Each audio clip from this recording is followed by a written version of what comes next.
Welcome into the Autzen Audibles Podcast, post-game edition. Matt Prehm, Erik Skopil, Jared Mack. Guys, this is a podcast that, quite honestly, I don't think any of us were expecting to talk about. They didn't lose, and yet, like Erik said when we were leaving Autzen, like it feels very much like the emotions of a loss. It's a dejecting win, as crazy as that sounds. 24-14.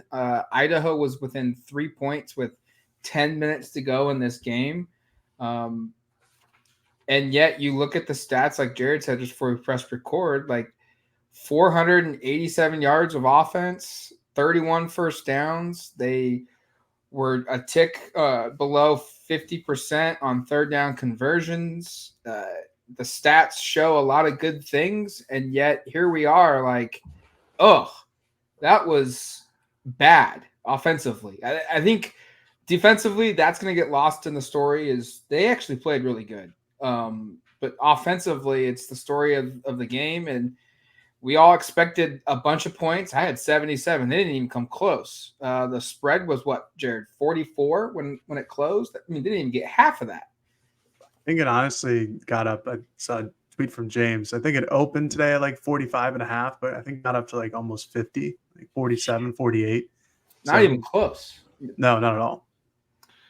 Yeah, here's I tweeted this, and I think this is true. I think when you combined the internal goals and the external expectations, I predicted they'd win every game this year. There are people that are nationally respected that this was their national champion preseason pick.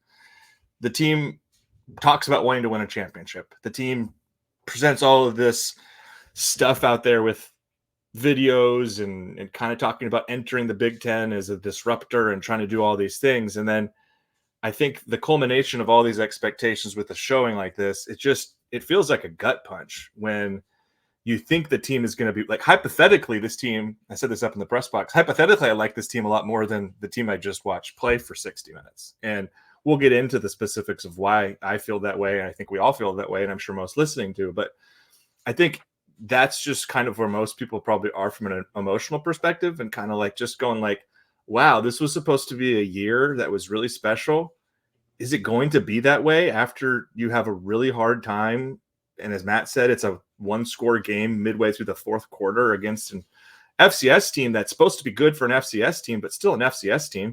Mm-hmm. And with the context of last year, they won 81-7 over Portland State. It was 50-7 at halftime. This is a very different outcome to start a season. And certainly for me, and I think you guys probably agree, one where you do kind of now second guess a little bit of like, what exactly is this year going to look like? I absolutely think they can do special things, but I walk out of that game going like, man, they have a lot more to work on than I thought they would. Yeah. And I think it starts, I'll just get it started. I think it starts with the offensive line. I think that was like the biggest like takeaway of today was just their inability to do anything well. Like, they ran for just over 100 yards, but it was really like 3 yards a carry. It's just so different than what we've seen from Oregon the last 2 seasons under Dan Lanning. And even before that with Mario, like it was always a consistent run game. They gave up 3 sacks. I think all 3 from the right side of the offensive line from either Poncho or Johnny Cornelius. They gave up 5 sacks the entire year last year. So they have, quite the challenge ahead of them to try and replicate that success, to say the least. It was just kind of concerning. And I put it kind of there because it's the first game of the season. There were a lot of games today, like across the country, that were way closer than people expected. Like Texas Tech and Abilene Christian went to like OT and like it was in the 40s. Like it was a weird day in college football for sure, but you didn't anticipate Oregon being a part of that weird day, especially going against the FCS team, number 3 team in the country, all these high aspirations like Erik just pointed out. But, Idaho really kicked some ass on the defensive line. I thought they did really well. And it was a little surprising. It almost feels like Oregon was also caught by surprise, which, again, hasn't happened under Dan. It was, and I'm going to put this out there very lightly, like as light as I physically can. I might even whisper it into the microphone. This was kind of like a Mario performance out there today. It was very strange. Everybody kind of seemed sluggish. It seemed like nobody was really up for the game. It's just weird. And I don't mean that to try to compare or anything like that. But, you kind of had the same feeling of leaving the stadium after a win. You're like, that was ugly, but it worked, I guess. I don't know. Just a very strange game. Shades of Fresno State season opener in 21. Very similar. Yeah. Against an opponent, though, that's far worse, which is a really big concern. But you're right. Like, yeah, this was definitely a Mario game. I joked on Twitter that like Oregon's officially a Big Ten team because their offense sucked. And that's just like stereotypical for 90% of the Big Ten teams in college football every single year. But to Jared's point, like they couldn't run the football at all. And you look at Jordan James and Noah Whittington, 29 carries for 128 yards combined. But you eliminate their two longest runs of the game. And mind you, they're not really that long. Like Jordan's was 16 yards and Whittington's was just 8. But you eliminate those two and it's 27 carries for 104 yards. That's not good. That's 3 yards in a cloud of dust. That's not good enough. They're going to need to get significantly better up here.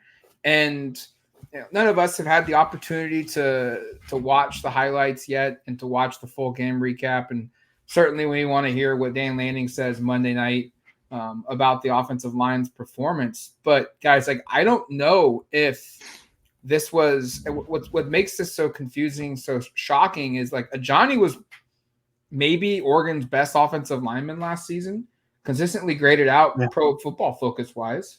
JPJ was better, but yeah, that's true. At least on the edges, he was better than Josh on the edges, and he wasn't good tonight.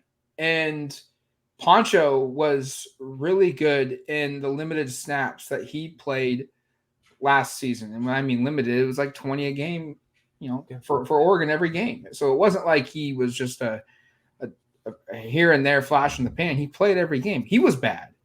And I don't know if Charlie was an issue. We didn't have any snap issues. We didn't see any high snaps. Gabriel talked about like he was. I think Eric, you asked him what the connection was, and he said fine. But then he listed off a whole bunch of issues. Yeah. That's like I don't know I don't know if they can fix this really quickly. Is it a schematic issue or is it a talent issue or maybe, unfortunately, is it both? And boy, did we learn how valuable Matthew Bedford's supposed to be. There's a lot to unpack on the offensive line, and we should spend time doing that because if there is a thing to talk about coming out of this game, it's that. And this was the thing we were kind of concerned about coming into this season. And it's a lot worse than I thought it would be, right? Yeah. I mean, and actually go back to, remember the spring? We were talking about how, the O-line doesn't look very good. Like, this isn't great. But we all said, like, and Jared, you made the point, which is the right one. Well, they had, 40% on one team's offensive line and 60% on the other. Like, they're not working together. Like, let's wait till they get an opportunity to be cohesive. And maybe it's unfair to even have that conversation because clearly this isn't what the, day one of fall camp starting lineup was supposed to look like because Bedford was supposed to be in there. But they've had 2 weeks now to get this sorted. And this was the best they could do. And I'll be honest, it wasn't good enough. I mean, we've gone through some of the pre-snap problems, the rush game stuff. The fact that Dylan was sacked 3 times and pressure on a couple others, and it looks like he almost hurt his throwing hand in the first quarter there. He claims he's fine and good to go. And of course he threw 41 of 49. So I believe him. I don't think it's a big thing, but when did Bo get touched that much? Right. Like, and I know some of that's Bo's ability, I think, to just kind of anticipate things in the pocket maybe differently or better than Dylan, but this just felt like a stark contrast to what we've seen at Oregon. And I'm with Matt where it's, without having watched it again, it's hard for me to assess exactly where the issues are. Like, were Johnny's 2 illegal formation penalties due to the fact that like Dylan and Charlie kind of failed him and didn't do a good enough job communicating where he needs to be? I kind of doubt it. I mean, it's basically he's just on the wrong, lined up wrong. So like, I think that's an Ajani thing. Are these sacks due to bad communication from the center to the quarterback in terms of where the blitz is and they're not communicating where it's picked up? Well, I don't think that's what happened, because I think all 3 sacks look like guys just got beat. Like Pancho got crushed with internal pressure one. The second one, I can't remember what happened. And then, of course, the one that Johnny gave up, he just got beat off the edge for the strip sack. So Dan said one of them was a chip block where the chip pushed the guy basically into a hole that was there. But that makes it worse, in my opinion. So, yeah, I mean, but the reason I say that is, like, you could convince me, like, okay, new center, they're not getting the stuff done properly before the snap, and that's causing problems during the snap, or post snap, I should say.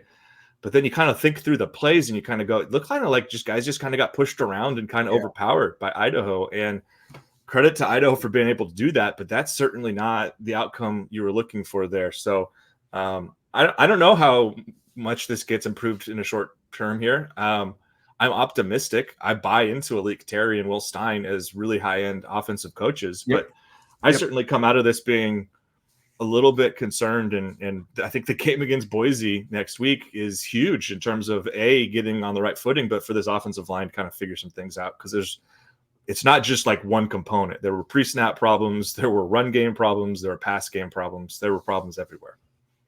Yeah, and the pass game problems are like a direct correlation with the offensive line struggling, because I didn't get a great look in the first half, but I really kind of tried to hone in on what Idaho was doing in the second half. And they were just, running two single high safeties and daring Oregon to run the ball. And Oregon just couldn't get any real push up front. And it was, like Matt said, it was a long for Whittington of 8 yards and 16 for Jordan James. Like those are really low numbers. And like when it comes to Oregon's running game the last couple of seasons. So Idaho didn't have to stack the box to try to stop the run, which limited Gabriel and Oregon's receivers in their ability to go deep. And again, it's really weird because Oregon finished with 487 yards, 31 for total first downs, like 24 of them through the air. Like Gabriel was awesome today, but he didn't have any explosive plays. A lot of things were short to the line. I think the average, 487 yards. I think the average was under 10 yards of completion, which 9.3. is still, it's still pretty good. But at the same time, you're like, you have, Tez Johnson and Evan Stewart, these two like Ferraris just sitting there in the garage. And you're kind of like, all right, when are we going to be able to try to look downfield, try to attack that way? Because maybe if you try attacking downfield, that gives more or less pressure for the offensive line to do better, but they just never got it going on the ground. And I think that was kind of the storyline, is like, why are there no explosive plays here? It's like, well, these kind of have to work hand in hand. Idaho has to make an adjustment and try to stop the run, so then Oregon passes, and then none of that happens. So I think it'll be interesting to see what happens in Boise State. I'm not going to make any overreactions here. I think Idaho honestly just played a really good game, and it was a bit surprising how well their defensive line played. And again, like I said earlier, I don't think Oregon was caught off guard by that. I just think it happened. Like there might actually be some good talent, but they're going to be playing much better already established talent throughout the rest of the season. Like when they go against Ohio State, when they go against Michigan, who potentially has two first-round NFL defensive linemen on there. So it's a start. It was a really strange game. I cannot emphasize that enough, because Oregon really left like 21 points on the board. They had the strip sack when they were charging. They had the field goal that was like the 50-yarder that was eventually missed. So that's 3 immediately. But then there were penalties before then that put them in the field goal scenario. And then the drive in the start of the fourth quarter, I think it was, end of the third, were again pre-snap penalties on a 3rd and 3, a 3rd and goal from the 3-yard line. There was a hold. 10 yards. Yeah, there was a hold. Yeah. Yep. And those mental mistakes, physical mistakes, sometimes like that, those are 3 touchdown drives potentially. That's another 21 points. That's 45 for the total game. You feel a lot better about that. But like Dan said in his press conference, you don't live in the hypotheticals. This was the score. 24-14 was the score. So a lot of stuff to clean up, but it's also week 1. I think maybe the next place to go is something you touched on, which is the inability to really stretch the field passing. And I think you assessed it from an X's and O's perspective the same way I would, which is Idaho was defending with two safeties deep. This is what we see in the NFL a lot. This was in reactions like Pat Mahomes would just throw the ball past everybody, so they drop these safeties deep. It makes you kind of do a bunch of stuff in front of you. But like, credit to Idaho for making this work, because this stat I was going to bring up was Oregon had 380 pass yards, but only 133 came after the catch. Sorry, 247 of them came after the catch. That means 133 came basically on the pass to where the ball was caught.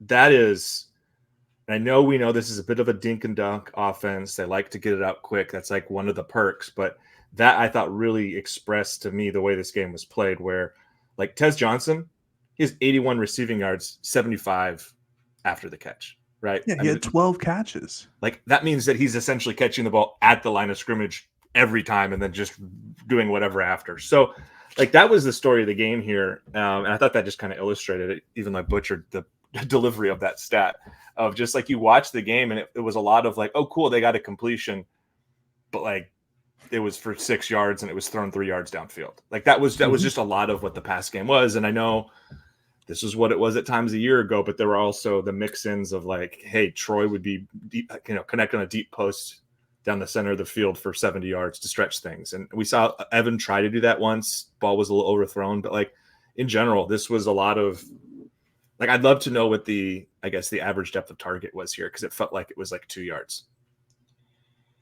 There wasn't just any opportunity to, and that was the weird thing for me, was outside of Evan Stewart's first quarter where just him in the fingertips in the end zone, he had to dive for it. And then Kyler Casper's 21-yard catch. Like, yeah. Outside of that, did they ever really try? Like, I don't feel like they did. And I would love to know if that was by design or not, because it felt like from up above and in the moment opportunities, it felt like Dylan they talk all fall camp, like make the easy throw. But it felt like there were opportunities. He missed Kenyon Sadiq a couple times across the middle. I'd be curious to know like how many times did they actually attempt a pass in the middle of the field. It felt like everything was on the outside. And I don't know if that was because of what Idaho was doing, or was he missing something?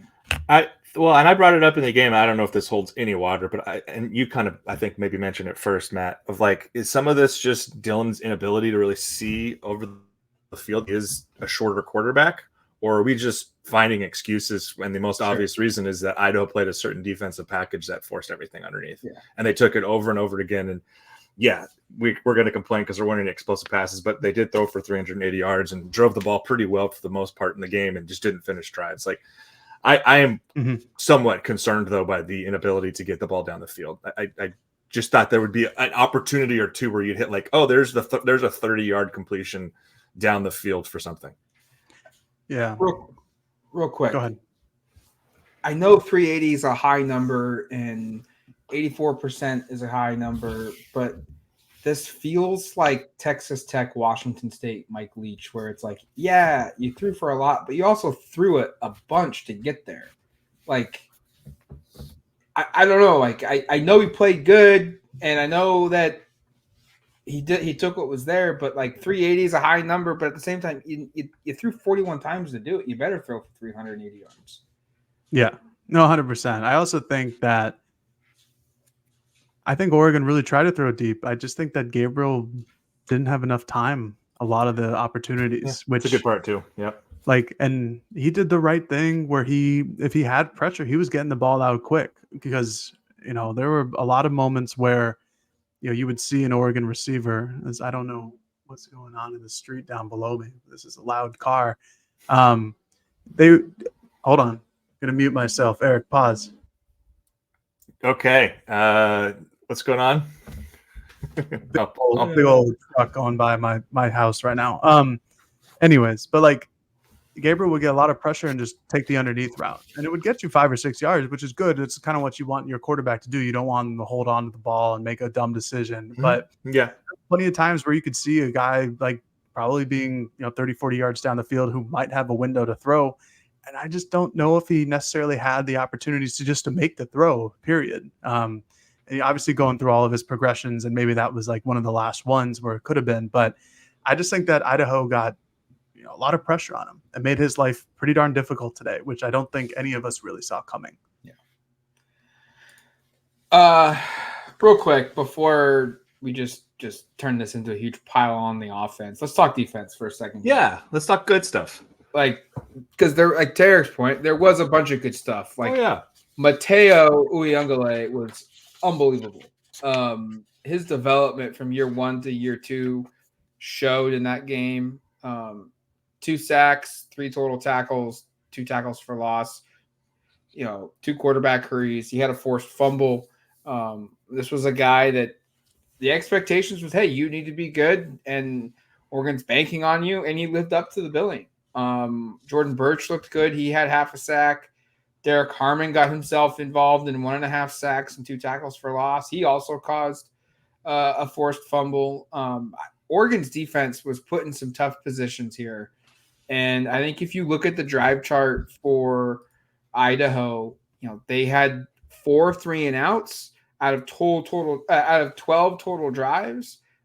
They averaged less than 20 yards a drive. They really only had like 1 true drive that they went the length of the field and scored a touchdown, and that was their third to last possession of the game. They went 6 plays, 75 yards. I know they went possession before that, they scored a touchdown on 1 play, but that I blame that on the offense. Going for it on 4th and inches and you can't get it in your own side of the field, and you put your defense in a tough spot. Like, they really only had 1 bad drive the whole game.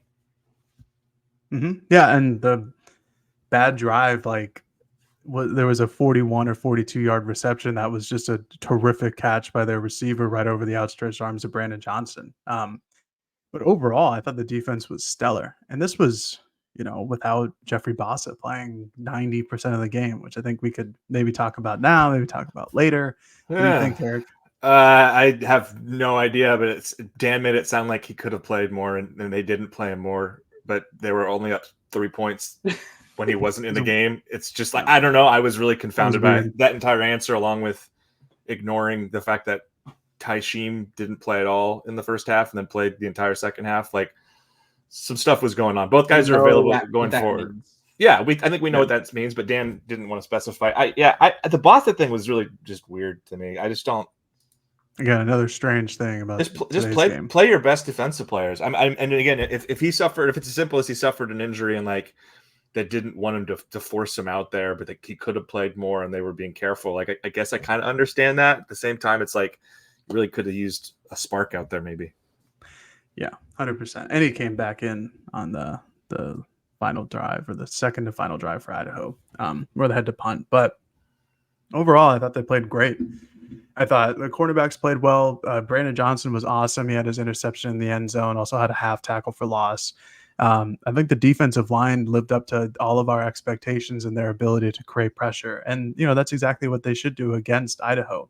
Like Matt just went through, they had their 1 drive, very, very reminiscent to Portland State last year, where they had their 1 drive where they actually scored a touchdown. And then other than that, they were shut out. And I think that's exactly what we expected going into the game. They happen to have 2 touchdowns. And again, kind of blame that more on the offense and not picking up a 4th and inches. But overall, I really liked what I saw. I thought Bryce Betcher played really well. I thought Devin Jackson had a lot of impact plays.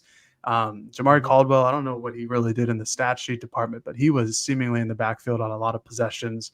There were just some really timely plays from Idaho that actually got them to move down the field. Like, Oregon sent a mean blitz, like maybe like 5 or 6 dudes coming straight up the middle, more or less.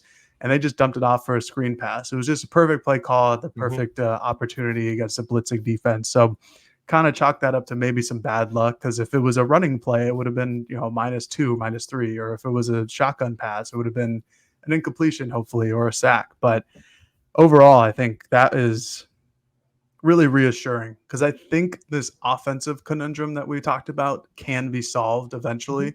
Yep. The offensive line, you are hopeful that it gets resolved, depending on if Bedford is really just the key that fits the perfect door.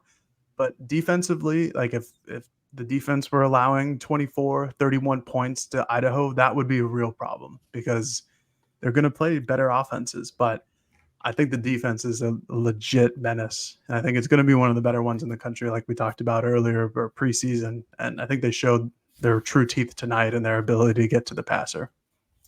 I think if you really think it through, I think Idaho had 217 yards. Mm-hmm. Probably 150 of those or more were like scheme dependent. Like the 2 touchdowns came on trick plays where there were like laterals in the backfield or the running back starts and hands it to the quarterback, just like kind of twists, a little misdirection. And then to your point, like a lot of those other big plays were really well-timed screen passes. I think they had 2 of those for big gainers. So like give credit to Idaho for scheming it up. But I bet you if you were to like go through the game and look at every Idaho snap, Idaho probably doesn't have a very good, statistical output on the high majority of them, aside from a couple here or there. And I think Oregon's defense played really, really well. And you highlighted a lot of the guys I would highlight. I think there's some interesting rotational stuff that maybe we get into on Monday after we rewatch and kind of have a little better feel for it. But it didn't feel like there were really any like glaring errors aside from a couple of really nice kind of like that like double flea flicker thing that Idaho scored their first touchdown. I was like, that's just like a tip of the cap, really nice offensive play. Tight end just slips out of the backfield. He's unguarded down the side of the field because there's all that kind of like window dressing stuff in the backfield. So like, I think I come out of this game feeling pretty darn good about the defense. I don't really have a ton of concerns. Like they held up against the run. They got a lot of quarterback pressure. They intercepted 2 passes. What did their quarterback finish for the game here? 11 for 25. Like all of that stuff's good. Like the defense I thought played really well. Nico Reed and Brandon Johnson both had like really athletic highlight reel interceptions. Nico Reed's pick was just ridiculous. Yeah, It was great. Probably the best play he's made since he's been here. So yeah, I'm with you. I think you should feel good about the defense. I know it's going to get overlooked because like everybody, we started talking about how bad the offense played, but the defense is not a concern, and they're going to be tested next week, certainly after what Ashton Janty had 6 rushing touchdowns for Boise. Like that's going to be a tall task, but I don't have many. I think this defense can play with anybody. It's just if the offense is able to do what it needs to do, and that's the question. Yeah, that's what we're probably is going to dominate the talking points with Dan on Monday and the players that we'll speak with on Tuesday, and then Dan again on Wednesday, and every day up until Saturday night at 7:00 against Boise is, can the offense get fixed and how quickly that will it take? We should know, like real quick from an injury standpoint, like Bedford didn't play in this game, but I think we were all pretty like, holy crap, he's actually suited up. No extra brace than normal. He's in his cleats. He's trying to work, go through the warm-ups. Like, to me, the fact that he went through that is an indicator that he's closer than we probably anticipated him being playing. Like, we already thought that when he trotted out for that Wednesday practice. And it's like, hey, surprise, I'm here. But this is even more of a sign that he's probably closer to being back than we originally thought, because you don't go through all the motions, and if it's like it felt like a test run, like, hey, let's see what you feel like. We'll reevaluate you tomorrow, and maybe how you feel Sunday dictates if you get put into the first team group again for next week. Yeah. By the way, the Big Ten requires injury updates 2 hours before kickoff, so Oregon does have to designate, and they had 9 players listed, 6 out and 3 questionable. Ultimately, none of the 9 players played. I think the only surprise kind of on there for me was Ife Obadegwu, who seemingly has been practicing and was listed as out. Everybody else that was listed there were the normal cast of characters from an injury perspective, with Bedford, with Gary Bryant, with Andrew Boyle, with Dakota Fields, with Jaleel Florence, with Dave Iuli, and I think Travis Brashear. I think those are the 9. So from a health perspective, like we were talking about before the show, like, do we want to talk about the injuries impacts? I think with the exception of Bedford and why, I don't know, for whatever reason, Taishim didn't play in the entire first half. Like, to me, there wasn't a lot of impact in terms of absences. No, yeah, 100%. It would have been cool to see. I don't know. I'm still kind of confused by Ifeoma Degwu, but maybe that was a more recent development that we just weren't there for.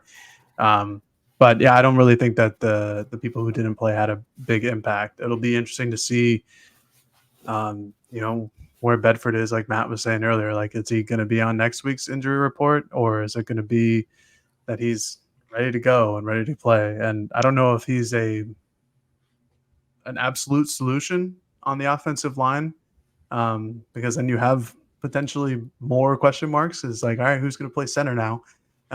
But it would certainly help. There's no question in my mind that a multi-year starter from a Big Ten school would be a helpful addition to any offensive line. So that's certainly a question mark, but that's more next week. There are plenty of question marks to get to from today's performance before we get there.